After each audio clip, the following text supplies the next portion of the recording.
ગાલ દેડકાની જેમ ફૂલી ગયા. નમસ્કાર, સ્વાગત છે આપનું આરબી ન્યૂઝના ટોપ સમાચારમાં. હું અશ્વિન રાઠોડ. ચાઇનામાં 30 વર્ષ સુધી કાચની ફેક્ટરીમાં કામ કર્યા બાદ શખ્સના ગાલ દેડકાની જેમ ફૂલી ગયા. 2024માં કતાર દ્વારા માફ કરાયેલા ભૂતપૂર્વ ભારતીય નૌકાદળ અધિકારીની ફરીથી ધરપકડ કરવામાં આવી. ગુજરાત શિક્ષણ બોર્ડનો ઐતિહાસિક નિર્ણય. ધોરણ 9 અને 10માં હવે ઇન્ડિયન સાઇન લેંગ્વેજ ભણાવવામાં આવશે.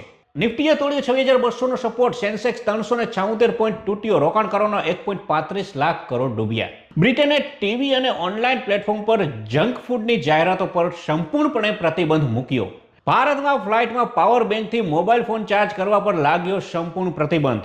ઉત્તર પ્રદેશમાં મતદાર યાદીમાંથી 2.88 કરોડના નામ કપાતા ભારે ખળભળાટ. પાકિસ્તાનની ગુપ્તચર સંસ્થા ISI માટે જાસૂસી કરતા 15 વર્ષના છોકરાની પંજાબમાંથી ધરપકડ કરવામાં આવી. વેનેઝુએલામાં નવા પ્રમુખના શપથ બાદ તણાવ. રાષ્ટ્રપતિ ભવન પાસે જોરદાર ફાયરિંગ. વધતા પ્રદૂષણ વચ્ચે ગુજરાતમાં છેલ્લા 1 વર્ષમાં 1.29 લાખથી વધુ લોકોને શ્વાસની તકલીફ થઈ. તો આ તારના ટોપ 10 ન્યૂઝ અને હું હતો આપની સાથે અશ્વિન રાઠોડ. જય હિન્દ, જય ભારત.